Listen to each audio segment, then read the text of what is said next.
Ladies and gentlemen, welcome to the launch of the exciting new McLaren 570S, our brand new entry-level sports car. It's built around a carbon fibre tub, it uses a 3.8-litre twin-turbo V8 engine, and naturally there is Formula One inspiration in the car, as 570 refers to the number of days since Jenson Button has been happy.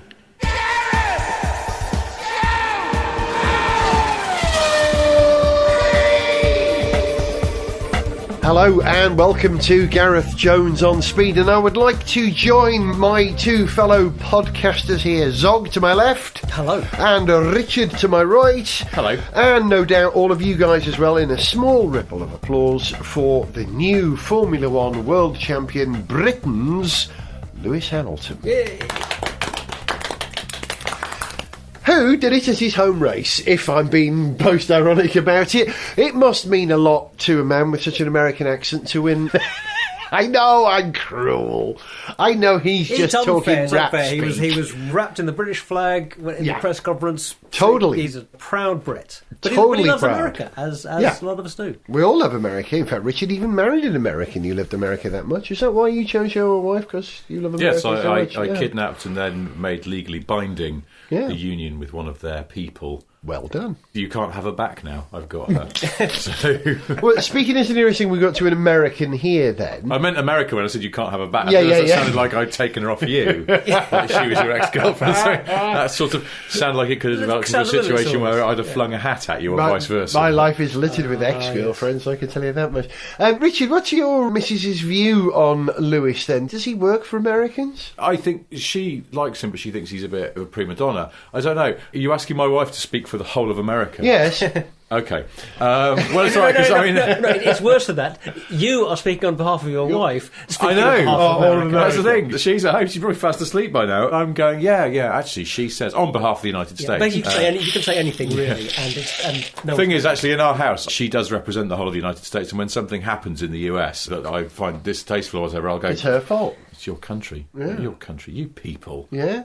Well, she does it to me. She does it to me. She worse than that. Do you know what she does to me? Sometimes, because obviously she grew up in the southwest of the United States and lived in California for a long time and is used to sunshine, and she's lived in the UK for almost 10 years now, but still, on a gloomy day, as we're getting now, as we go into autumn, she'll go, your country, your weather, what's wrong with you people? As if I personally have my hands on the control of our climate. I have to say, she's got a point. Yes, I know. True enough. So would you reckon, then, is America's reaction to Lewis? They love him, Well, don't as they? far as I can tell, they love him, and why not? He's a young, confident, incredibly talented world champion. There's a few things about it. First of all, he's actually good. There is And that. is he not? Yeah. Some of the more They love ridiculous a things winner. that he does would be less forgivable if it wasn't for the fact that he's actually really good. Yes, and so correct. it's sort of somehow it buys him a little bit of leeway. In the same way that it would have been acceptable for Steve Davis, a snooker player, to start recording R&B music and things. Of course, he didn't, or as far as we know, he didn't.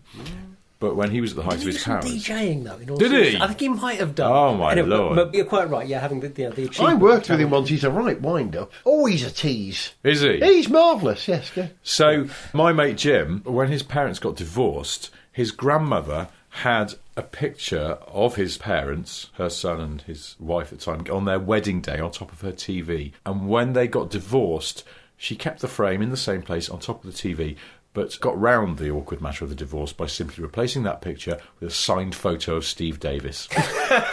Which I presume she'd had sort of tucked away for emergencies. Just in case. But in the event of the it's a relationship beautiful little going detail, wrong. that, isn't it? It's so tragic, and the poor kids. But never mind. On the other hand, Signed photo I can- of Steve. What, did he have a nickname when he played snooker? He didn't, did he? Interesting. Steve Interesting. I think that was just spitting image. I think Wasn't it it? was, So, okay, given that, what would Lewis's nickname be? Chinstrap? Lewis Chinstrap Hamilton? No? Lewis Bling? Lewis Nico still hasn't quite got over it. Hamilton. There is that, Lewis, yeah. Suck it, Nico. Lewis, suck it. Hamilton. Yes. Oh, yeah. Suck it up. It's Someone- quite a good middle nickname. I did feel a bit sorry for Nico at the end of that race. How He sorry? Obviously, wasn't. You've always been a Nico fan. I've always been a bit of a Nico fan, but he hasn't covered himself in glory in a lot of ways recently. I think he's been a bit. He hasn't covered himself in wins. He's That might be been why. terribly. He's been awfully whiny in the Yeah. car, and he's been a bit of a crybaby, and nobody likes that. So in that race, he was you know, really sulky sulking at the end there, wasn't he? He was Kvyat went off, came back on, possibly almost hit Rosberg, and then Rosberg was on the radio going, unsafe, coming back on. Yeah, and I put on Twitter that as a professional racing driver, part of your job is to avoid other cars. Now man up. And somebody took me to task about this and said, that was a really dangerous move from Kvyat, and Rosberg was in his rights. And I still argue strongly that that's bollocks, because he didn't have anywhere to go, Kvyat. He was running out of circuit. It was an iffy move on Kvyat's part, but Rosberg, it's still his job to keep out of the way. The part of the skill is the fast reactions to avoid someone who's being an idiot. Yeah. And also just get on and race the car. Yeah, it's like it's the authorities and the job, and maybe your boss at the team, if he thinks it's dangerous to take it to the authorities. But you shouldn't be on the radio using a tiny part of your brain power to go, wah, not fair. Yeah. When you should be concentrating on driving the bloody car. And that's the objectionable side to him, isn't he? And they're all prone to it to some degree, to those drivers. Well, he's been really bad recently. Although Kimi, it's a world away from Kimi being, get off the radio, let me get on with driving the car because that's what I do. Yeah. Coming back to Nico, though, Nico was whining during qualifying. When his engineer said to him, keep the temperature in the tyres, Nico's response was, what do you mean? What do you mean? Yeah, exactly. Yeah. It's like, how long have you been doing this? Yeah. Absolutely. It's not rocket science, isn't it? He's whingy. And I think he's whingy when he's up against the wall a little bit. And his mental position has been rather eroded by the fact that he's sort of become the number 2 driver. And he saw it when he then managed to screw up and he lost his first place to Hamilton by making a mistake. Yeah. They cut to Toto Wolff and Niki Lauda in the pit, and they sort of smiled at each other. It was almost like, I knew he'd do that. It looked like they were going, told you, that's £5 you owe me. Although I said that he'd choke, because he always chokes when he's under pressure, does Nico? Although we know how, just as you can make things look a certain way in the edit when you're editing a video, that could just have been an unfortunate coincidence. Well, it could have been something they'd grabbed, because even in a live broadcast, they can just nip a little bit. Some pictures are out of time. Exactly, That famous awards ceremony where Reese Witherspoon was on the stage giving out an award, and then as the person went up to accept it, they did a cutaway to Reese Witherspoon sitting in the audience. Rather implying either that she could travel extremely quickly across time and space, or that they were using little pre-shot clips to fill up. Yeah, there you go. Because they haven't got enough cameras. Yeah, so maybe they can't read so much into that reaction. But it must be terribly tough on Nico, given that he probably knows that he's driving right now the most dominant F1 car that he's ever likely to drive. He's not ever likely to be in a car that has a better chance of winning the World Championship than the one he's in at the moment, or the one that he was driving last year. Yeah. But the frustration is that he keeps getting hammered by Hamilton, and he's not ever likely to beat Hamilton over a year in the same car. That must be a very difficult thing to deal with psychologically as a driver. He's got his best shot ever at the World Championship, but he's never going to do it because he's got Hamilton as a teammate. Yeah, exactly. I think poor old Nico's problem is that he's looking deep inside himself and he's saying, what have I got to do to beat this man? And in this race in particular, what can I do? The thing that makes it worse is he made a mistake at the end. It wouldn't have been so bad if somebody else had nudged him off, if there'd been a mechanical issue, he could get over that.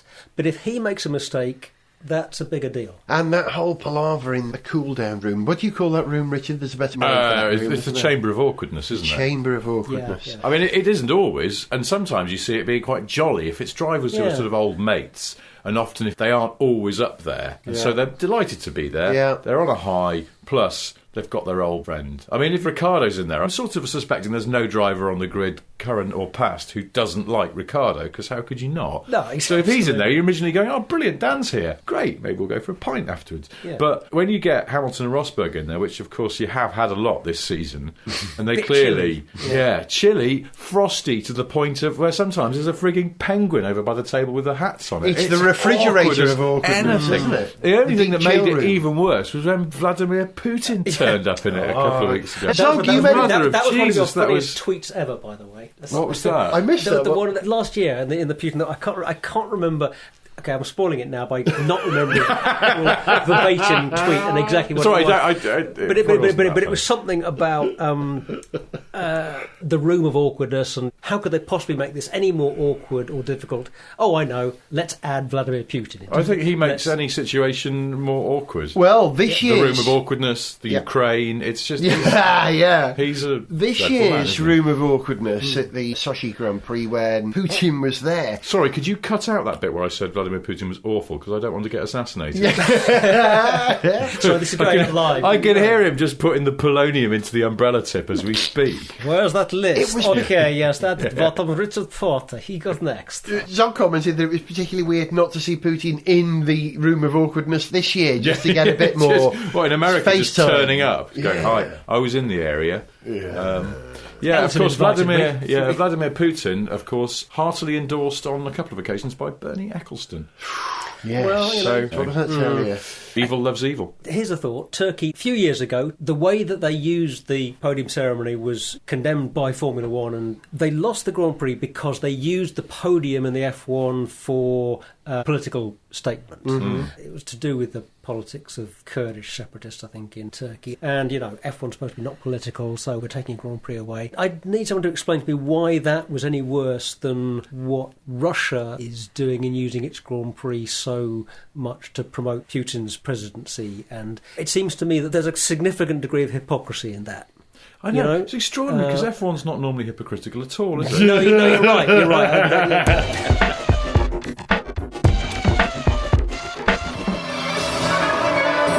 Lewis Hamilton, as you celebrate your third Formula One World Championship, where next for you as a driver? Would you consider, for example, trying other forms of motorsport?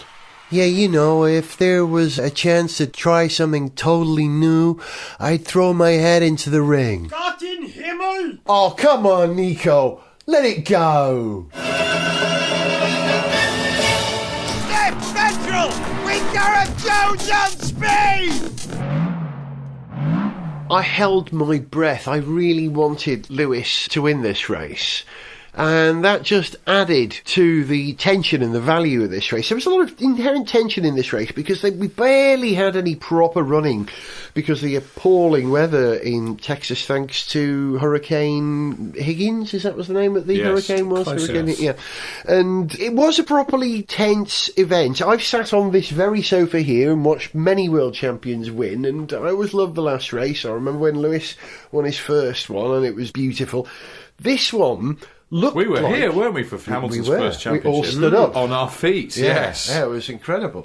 But this one, it ebbed and flowed. That was the beauty of this race. It was rather like watching the Rugby World Cup, because a lot of matches in the Rugby World Cup ebbed and flowed. One team led, then another team led, and it could have gone either way on so many occasions. We don't often have that in Formula One, and mercifully, the race that won in the World Championship had that this year, so it was a great race. But it wasn't the best thing in this race by a long way. My favourite bit was Kimi Räikkönen. He went off, he hit barrier covered in a Rolex board. In order to get out, he literally wiggled his steering wheel, so the wheel, and the front wheel, spinning at the back, bashed it, knocked it out of the way, and he was back on the circuit. That was the best thing to happen in Formula One in 10 years, in my opinion. It did rather remind me of, I always imagined the 1970s, that everybody just drove when they were drunk. And this sort of fat old barrister in his Jag XJ6, and he's misjudged a bend in the countryside after a few large Scottish wines, and now he's sort of in a ditch, but he's like, and then he's just keeping his toe in, and the back wheels are spinning up. There's mud everywhere. The front wing's coming off, and he finally just extracts himself out with sheer bloody mindedness and gets home, and then lies to his wife about what happened to the car. No, it's just fine. It's absolutely fine. Don't damage it at all. It's just dirt. What? Oh, shut up, Marjorie. I know what I'm doing. One or two drinks at the club, but that's it. Being a Ferrari, it reminded me of that famous shot of Villeneuve getting his Ferrari back to the pits on three wheels. Yeah. This was nothing like that hard, to be fair. But given how rarely you see anybody recovering a car that has actually crashed back to the pits, it was the closest we've had to that for a very long time. I think it'd be interesting it was great to put every driver on the grid in that same situation to see what they would do. Yeah. Which ones would just go, oh dear, I'm done, that's it, better get out, switch it off, get out. Yeah, and who would actually think... And the ones who go, no way, I am not letting this beat me. Well, do you know what? I think top of that tree of drivers who might say, to heck with it, I'm going home.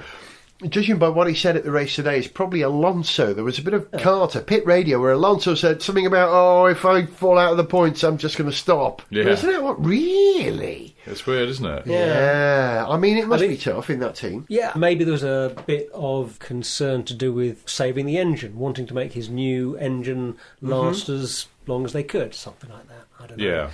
Those poor people. But if so, that's a bit rubbish, isn't it? Because we don't want drivers retiring from races because they want to save their engines. We want them to race to the end. It's one of the many things. It's like they go, oh, save a bit of fuel, go into Strat 9, save a bit of fuel, look after the tyres. No, drive the bloody car as hard as you can for as long as you can. That's what being a racing driver is about. And the same thing, I'm a bit tired, and we're not in the points, are we? I'm just going to pop in the pits, put the kettle on, fancy a brew. Yeah. It's not good. It's not good at all. And actually, you know what? I do believe actually Alonso is the kind of person who, if he'd driven his car into a Rolex barrier, all of the things being equal, would mash the throttle and waggle the wheel until it came free again, because I think he's got that racer's heart. I mean, I'm not his biggest fan, but I do acknowledge he's a racer. He's got some grit. And an exceptional talent. So, yeah, I'd see him going, come on, you bastard, until it got free. It was an eventful race, not only Kimi waggling his way out of barriers, but by lap 27, I think I wrote it down at some point, 6 cars were out. It was a war of attrition, this one, for all sorts of reasons. Teammates hitting each other, technical problems, from impacts causing overheating to brakes and stuff like this.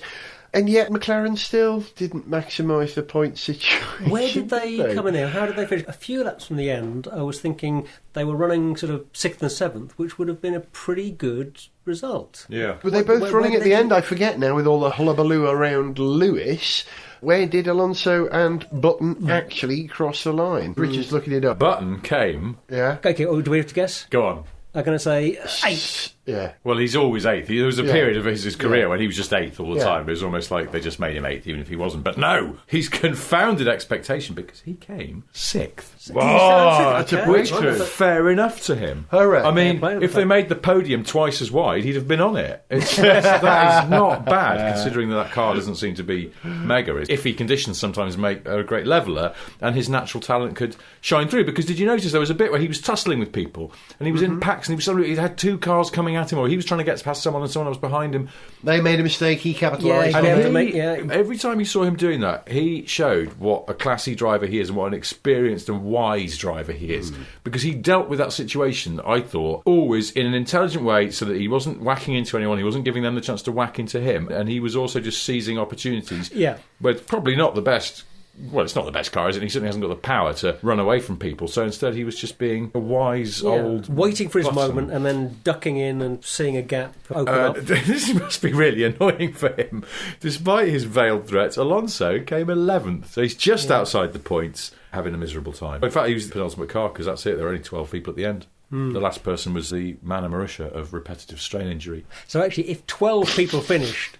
Button only managed to finish halfway up the field, didn't he? Which doesn't sound quite as good. Don't take it away from him. I'm sorry. No, I'm delighted that he came 6th. He's the 5th of the losers. That's not bad. Aside from the racing, other things that we noticed during this event was that the Snatch tractor, which was pretty busy during this race, was a JCB, which made me instinctively think, British made. But not so, Richard. You looked this up, didn't you? Yeah, JCB have got a factory in Georgia. Cool. They have factories all around the world. I think they've got one in sort of Thailand or somewhere as well, and various other places. JCB are really global proper multinational. They are in the way that you go, BMW, moving industrial. But, it's like BMW have factories in America and in South Africa and stuff like that, because they're a global concern. They want to sort of build more locally to places where their cars might be wanted, and as all global companies do. It's why Jaguar Land Rover now are trying to behave like grown-ups and are building factories in Brazil and India and all sorts. JCB, they don't get the credit for being actually this preeminent global company that sells its bright yellow wares all around the place. Fair play to them. I wrote to Eddie Jordan a long time ago suggesting JCB would be the perfect sponsor for the Jordan team. Yellow was the colour of the Jordan team, it would have been a perfect match. and that whole kind of slightly, forgive me stereotyping the Irish, but that whole Irish navvy construction crossover of that period, you know, they could have reinvented it, couldn't they? Because nothing says high-tech, glamour and sophistication like branding your car so as to associate itself with Irish navies. Yeah, You're right. I totally see the logic of that. That is. Well, they were sponsored by fags as well at that point. I mean, Yeah, but that's when fags were sophisticated. You know, I suppose so. And we had they no were idea glamorous. they were bad for us Yeah, at that time as well. That's right. Other things we noticed: Ted Kravitz, Lumsden bum hat to his friends, said at one point that Lewis was losing grip. What, on reality? On the fact that he was from Stevenage and was talking over the radio in an American accent? And the thing I noticed several times, I keep coming back to this, it seems to be getting more and more. Wishbones. There was a camera on the front of, I think it was a Williams before both the Williams went out, and it allowed you a really good look at the front wishbones on a car. Have you studied the wishbones on an F1 car? It wasn't that long ago where they were simply straight rods with a connector at the end. Now, they really do look like chicken bones in that they're flattened, they're tapered in the middle, they're wider at the anchor points. They have become these compound curve organic shapes, and I've said it before on this programme, if you want your technology to be good, mimic bioengineering. Consider mimicking bioengineering, because biology doesn't give you the answer to every problem.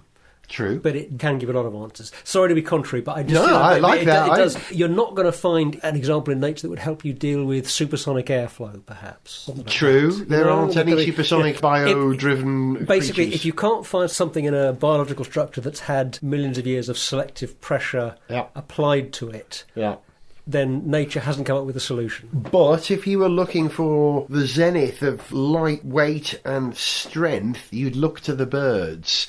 And if you were looking for the best management and you get of honeycomb stuff. honeycombed. Front Front wings, famously honeycombed. which look like the wingtips of falcons now, those sort of multifaceted microplanes that we see. It's becoming more and more organic. But surely those are doing different jobs. The multiple feathers at the end of falcon wings, surely those are doing basically what the flip-ups at the end of aeroplane wings do, which is something to do with vortices and energy being lost, I think. The flip-ups at the end of aeroplane wings increase the effective size of the wing for relatively little increase in What they do width is of the actually plane. give you what they actually do is give you forward thrust. I think you will find winglets. It was believed for a long time make the tip of the wing more efficient, but their greatest impact is reducing drag and therefore producing forward thrust. Shocking, but apparently true.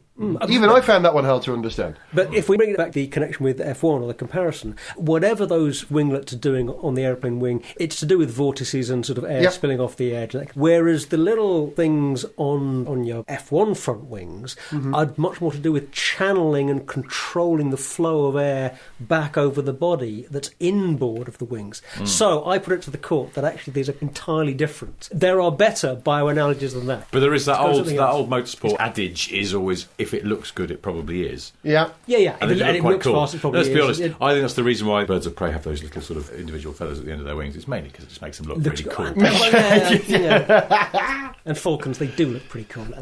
I will refer you to something that Professor Laithwaite said, one of our greatest engineers, back in about 1988, I think he said this, was that, we think we're so clever inventing liquid crystal displays so we can look at our wrist and know what time it is.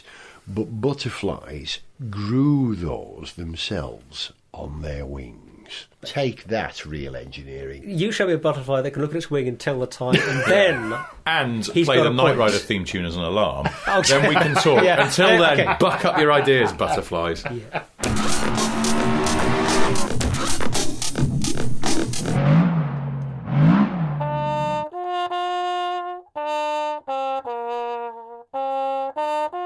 How do, John Bowles from Manamarussia here. It's been right grand being in the US this week, and it's reminded us how much we're looking forward to seeing Haas in sport next year. In fact, we're going to write a welcome message on us cars for them. Hello Haas, it'll say. We're going to write it on back. Gareth Jones on speed.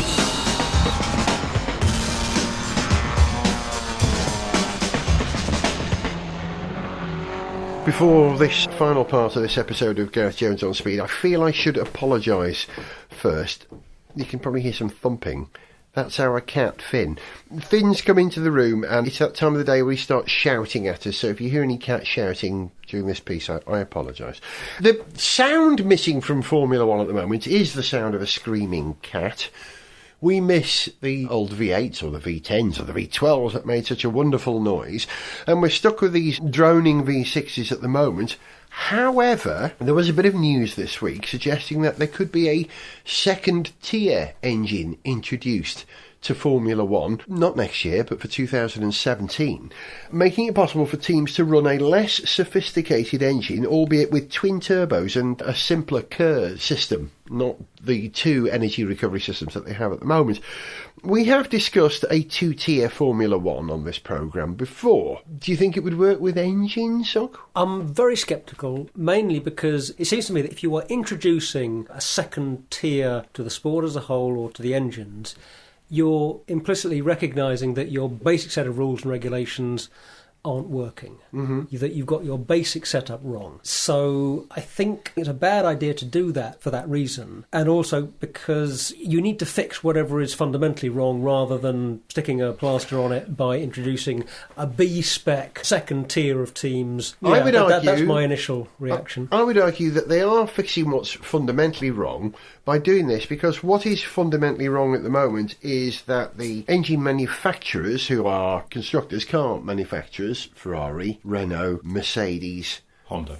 Barely count them. They have too much control over the sport. So what Bernie's suggesting doing is introducing an independent engine. Might be Cosworth, could be Ricardo, it's back to the old days Z-Tech. of the Cosworth Yeah. customer engine, isn't it? But it did create, in those days, a sort of two-tier thing. Those people bimbling around with the Cosworth, you knew they were never going to challenge at the front. They were almost in their own little sort of private series for the Cosworth engine cars. But it did keep the grid busy for 4 years or 5 years. Yeah, but it was only a stopgap thing, and it would only be a stopgap again, and it would be even more hard, I think, this time around. It's hard to see that in the current climate that an independent manufacturer would be able to be any closer to the manufacturers than last time around. Yeah. It's a tremendous challenge. It's clearly a huge challenge even for someone like Honda to come in and build an F1 engine to the current regs. To ask Cosworth to do it. Why would you do that? Why would you go, and then we want our name attached to a sort of second fiddle inferior product? Why bother? Yeah. They've got quite a good name. I presume that they're doing all right on their various things that they do. Why put yourself out there? Why risk? Biggest, most high-profile motorsport going, we supply all the sort of dog-endy bits. But it is tremendously hard to see how you can change the rules to improve matters. I mean, I can see that this is a kind of a monstrous problem, because you want the engines in those cars, in a sense, to be as technologically advanced as you can make them. F1 is supposed to be the pinnacle of motorsport. That means it's got to have the coolest engines, the best technology in the end can have. And I think at the moment that means that it has to be some kind of hybrid, because we are moving away from fossil fuels in road cars, and that's only going to continue. It has to continue. So F1 is going to shoot itself in the foot if it decides to go back on that and to go with simpler, good, honest, petrol-burning engines and throw out the hybrid stuff. Why the heck aren't Toyota back in Formula 1 now then? With Honda there and Toyota having such experience in hybrid technology, why aren't they capitalising on that? Yes, I know that. Well, they don't have experience in the F1 style of hybrid technology, do they? They're different world, yeah. And obviously they've got their Le Mans thing going on. I just think, why put yourself through that? I think they would want to have achieved all of their aims in endurance racing before they went back to F1, I think. They'd want to have a couple of years in endurance racing where they were clearly the best car. I said it before on Twitter, but if I was Toyota and I wanted to spend money in F1, I would buy all that blank space on the McLaren and write Honda in really big letters. That's cheeky. Cheeky, but that's a good idea, actually. Or Nissan, doesn't really matter. Just associate one of your rivals with a crap product. That's all you need to do. I'm sure we'll come back to this theme of engines in Formula 1 again in the future on Gareth Jones on Speed, but there's two things I want to talk about before we finish this show. Forgive me if it's a bit of shameless self-promotion, but this is the mothership. We are allowed to do that where and when we want. We'll come to the rather important announcement for Gareth Jones on Speed in just a minute. But first, Richard, you've published a book, or rather, a book has been published that you have written in the last 2 weeks. Yeah, I just did the writing. I didn't have to print it or anything like that. Which is... He didn't have the letters set out. No, God, it would take forever. This book is unlike any other book that you've ever written, because you've principally written about cars before. Crap cars, my dad had one of those, more crap cars. Yeah, and the Top Gear Top books. Gear annuals and all that sort of stuff. But this is a different creature. The book is called And on That Bombshell. Yes. It's the story of Top Gear. It's the story of my time working on Top Gear, which was a little bit on the old show and then the full stretch on the format that's just ended. So from 2002 to 2015. It wasn't difficult for you to write this book, was it? You turned that round pretty quickly. I did. Before you answer this question, bear in mind that your answer may affect the size of future advances from publishers. Exactly. So how hard was it to write this book? Is it going to be really hard to write this book? I go, yeah, it was a piece of cake. Well, because people go, oh, well, it sounds like you dashed that off. I'm not going to bother. Yeah. And the publisher also go, we paid you money for this, and you claimed it was really hard. I did it very quickly because I spent a lot of time procrastinating, and then finally decided I was going to do it, and then found a publisher who wanted to publish it, but then they went, we kind of need this in quite short order, and so I had to approach it. And I've read this before about actual proper writers who do novels and things like that they approach it like a job, and you get up every morning and you go to your office and you have to go and do some stuff. You write so many thousand words and then you... Exactly. So I had a target. I had to do 2,000 words minimum every day. And if I got up in the morning, went and walked the dog, had a bit of a think, went up to my office, wrote 3,000 words sometimes by lunchtime if I had a real head of steam, and that was great. And then I could go and spend the afternoon, take my little boy out or something like that. That's quite a good thing. But yeah, I had a reasonably stringent target, but it was quite good fun to do. Dredging your brain of things that I'll probably forget one day when I'm old and gaga. So apart from anything else, it was really like writing a glorified journal, but knowing that hopefully it would be packaged up into something that other people might want to read as well. I would really like to have read the book, because we had a copy sent here. Thank you very much, your publishers, which I'm very pleased about. But I got 5 pages in, and then Tycho, my son, took it away, and he's read it, a vast majority of the book, and loves it, laughs out loud, and said that he read something in it which was genuinely surprising.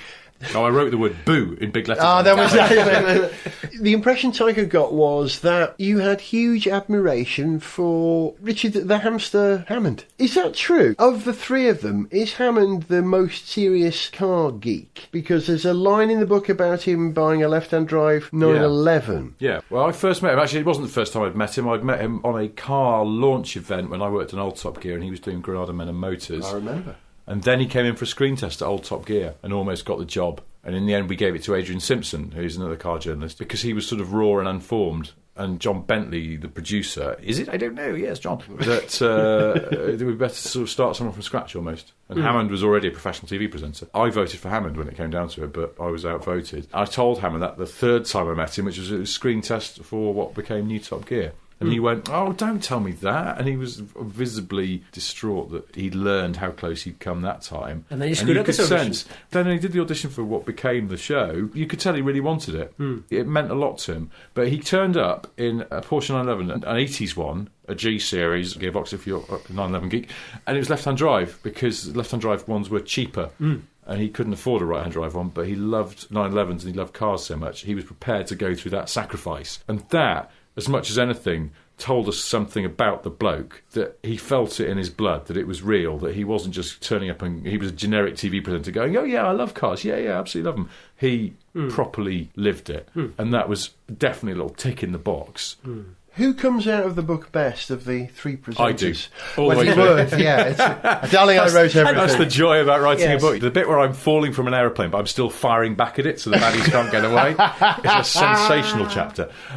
Who comes out of it? I don't know. Read the book and find out. Oh, exactly, because I liked all the presenters. I liked most of the people I worked with. I can't think of anyone I didn't really like. If anyone you didn't like, you did Machiavellian stuff until they got fired. And had them killed. A bit fired, you're right, dog. Fired, So, yes. yes. And what was it like? Was it cathartic? Because that's over now, or is it? Are you going to go and join them at Amazon doing the I new genuinely show? haven't decided. Really? And I keep getting asked by people on Twitter, and I find it quite flattering yet strange that people I've never met idly want to know what I'm up to. But I genuinely haven't. So here's the thing. The BBC side, which will continue to be Top Gear, have asked if I would go and do some stuff for them. And the Amazon people have asked if I would go and do some stuff with them, which is a very nice position to be in, and I just haven't decided. And I used writing this book as an excuse to not have to commit to that, because I had to go, I'm sorry, I'm terribly busy. I've got to do 2,000 words a day, and I'm still writing that chapter where I saved all the orphans from the burning bus, and then went, no! one caught a bullet.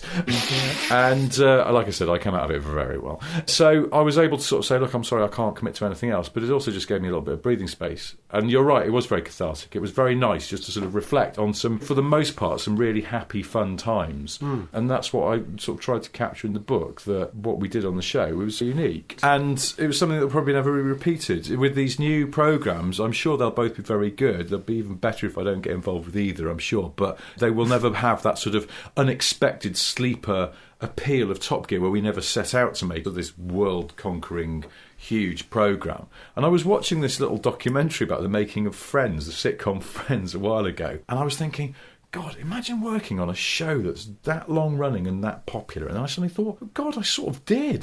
Top Gear, because we never had any real sense that we kept getting told all these numbers about where we were being watched and by how many people, and it just seemed unreal. We were still a little BBC Two show, beavering away in our office in London and then going down to our sort of drafty airfield in Surrey, and that was it. And it's only when it all stops all of a sudden, and it's a bit of a shock, but then you are able to go, wait a minute, that was all really cool. And I should write this down before I do lose my marbles and I can't remember it. So that's what I've done. And then it's become a book, and it's in all good bookshops now. Well, and I'm looking I was forward about to to reading say, it myself. yeah, Was that seamless? On that bombshell, out in all good bookshops right now. Richard, I'm going to force you into a position whereby you can't commit to either the Chris Evans Top Gear or the Amazon car project, because we need you for a little something which is going to happen for Gareth Jones on Speed very soon. As you know, we've been doing this for 10 years, and I said that we would have an event to celebrate that, a party. We now have a date for that party. Unfortunately, because the three of us are so busy, we couldn't actually do this in the 10th year anniversary. So we're actually going to do it in the beginning of the 11th year anniversary. There will be a bash. It is going to be called 10 Years on Speed Live, because we will record a live version of this show, the three of us standing around a microphone like the Beverly Sisters, like we do, but with an invited audience, well, an audience, we hope, who will turn up. And this will take place on January the 16th, which is a Saturday, in London. And the venue is, rather appropriately,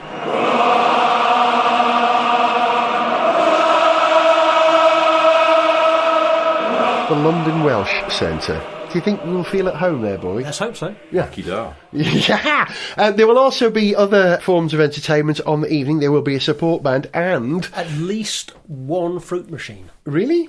Well, I'm assuming. Maybe you know more than I do about what we're going to do. But there will be a support band, and there will be the debut of the On Speed Band, which I think is an 8-piece band featuring us three and some proper musicians. And we're going to play Some songs. Gareth Jones on Speed songs. Playlist to be decided. And we're going to play a fruit machine as well. If at there's some one point there. in the night, yeah. I'll build Let's one. hope, yeah. So that's it. Stand by for the announcement, for the tickets will go on sale very soon. You'll have to follow us on Twitter or like us on the Gareth Jones on Speed Facebook page.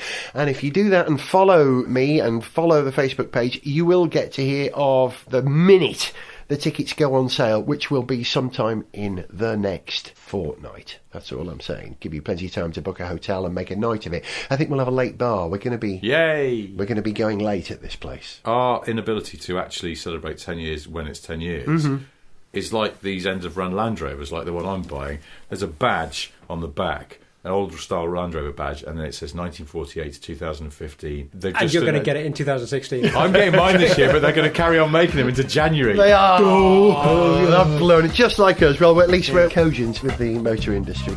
That's it. You've been listening to Richard Porter, Goodbye. to Zog, Goodbye. and I'm Gareth. I'm going to leave you with a song, and I'm thrilled to be able to introduce this particular song. It's a song I wrote a few months ago. It's called Breaking Bad, drawing the similarity between being a Formula One team owner and being Walter White and the desperate straits that he was in.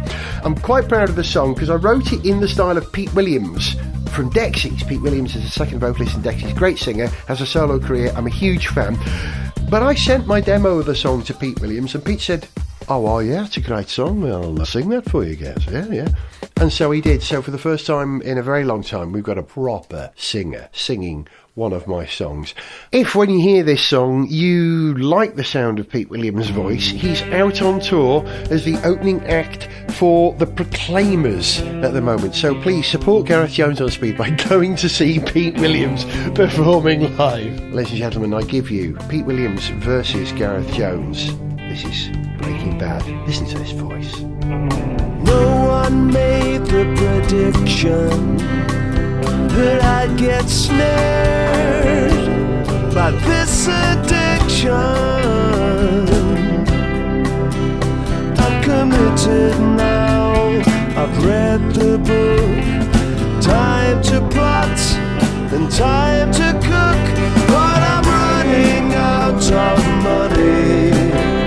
We spend more than we had. I'm thinking of selling everything. I feel like I'm in Breaking Bad. I've come to a point now. I've heard the truth from my wife. Coming to think of it, the truth is I've been lying all my life. Such a routine, be robust. What's the worst thing that could happen? Could be stripped clean, I could make a loss, end up chasing dragons, but we're running out of money.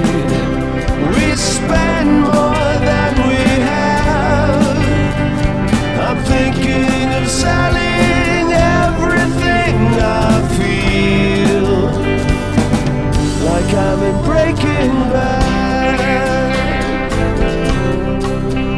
At the beginning, it was alright.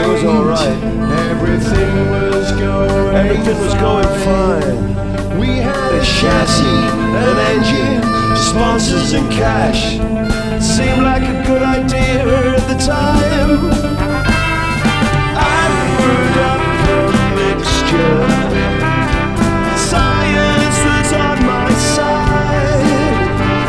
We made it to the grid, almost kind of us. We tried, but I'm running out of money. We spend more than we have. I'm thinking of selling everything. I feel like I'm in Breaking Bad, but I'm running out of money. We spend more than we have.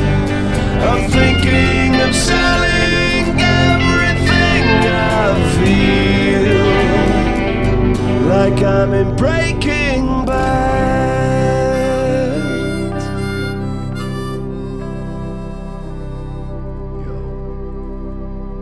To send us an email, see pictures, get song lyrics, join our Facebook fan site, follow us on Twitter, or to find out about sponsorship opportunities, go to garethjones.tv.